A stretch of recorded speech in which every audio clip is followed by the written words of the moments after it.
Hello friends, જલપાની રસોઈમાં આપનું સ્વાગત છે। આજે ફરી ફરાળી રેસીપી લઈને આવી છું, ફરાળી મોરૈયાની ખીચડી। એ પણ છાશવાળી ફરાળી મોરૈયાની ખીચડી બનાવવાના છીએ, તો રેસીપી સ્કીપ કર્યા વગર પૂરી જુઓ। અને મારી ચેનલને સબસ્ક્રાઈબ કરી ના હોય તો સબસ્ક્રાઈબ કરી લો, જેથી અવનવી રેસીપી તમને મળતી રહે। તો શરૂ કરીએ ફરાળી મોરૈયાની ખીચડી બનાવવાનું। તો અહીંયા એક બાઉલ લઈ લીધું છે, એમાં અડધી વાટકી મોરૈયાને લઈ લઈશું અને તેમાં પાણી ઉમેરીને મોરૈયાને સારી રીતે ધોઈ લઈશું। તો મોરૈયો આપણો ધોવાઈ ગયો છે। એ પછી ફરાળી મોરૈયાની ખીચડી બનાવવા માટે એક તપેલીમાં તેલ લઈ લઈશું અને તેલ ગરમ થાય એ પછી એમાં જીરું એડ કરી દઈશું અને લીલા લીમડાના પાન એડ કરીશું।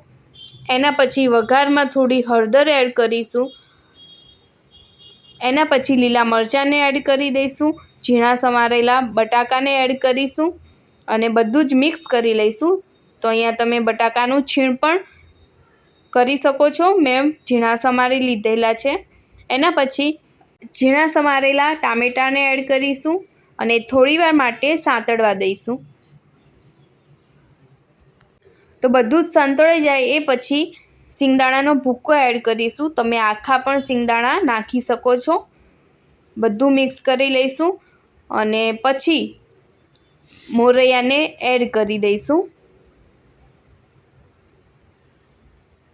એના પછી મસાલા કરી લઈશું, થોડી હળદર એડ કરીશું, એ પછી લાલ મરચું એડ કરીશું, તમે તમારી તીખાશ પ્રમાણે નાખી શકો છો અને સ્વાદ મુજબ મીઠું એડ કરી દઈશું અને બધું સારી રીતે મિક્સ કરી લઈશું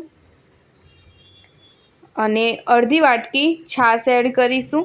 જો છાશ ખાટી હોય તો એ મુજબ તમારે છાશને ઉમેરવાની અને અડધો ગ્લાસ પાણી ઉમેરીને સારી રીતે હલાવી લઈશું અને મોરૈયાની ખીચડીને 5 મિનિટ માટે થવા માટે મૂકી દઈશું।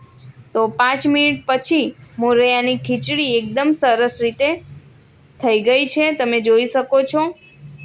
અને છાશવાળી મોરૈયાની ખીચડી ખાવાની ખૂબ જ મજા આવે છે, ટેસ્ટ પણ બહુ જ સારો આવે છે। તો ચોક્કસથી રેસીપી ટ્રાય કરજો। હવે આપણે સર્વિંગ પ્લેટમાં મોરૈયાની ખીચડીને લઈ લઈશું અને મારી રેસીપી તમને કેવી લાગી એ જરૂરથી કોમેન્ટ કરજો અને મારી ચેનલને સબસ્ક્રાઈબ કરવાનું ના ભૂલતા, જેથી અવનવી રેસીપી તમને મળતી રહે। તો શેર કરજો, લાઈક કરજો, કોમેન્ટ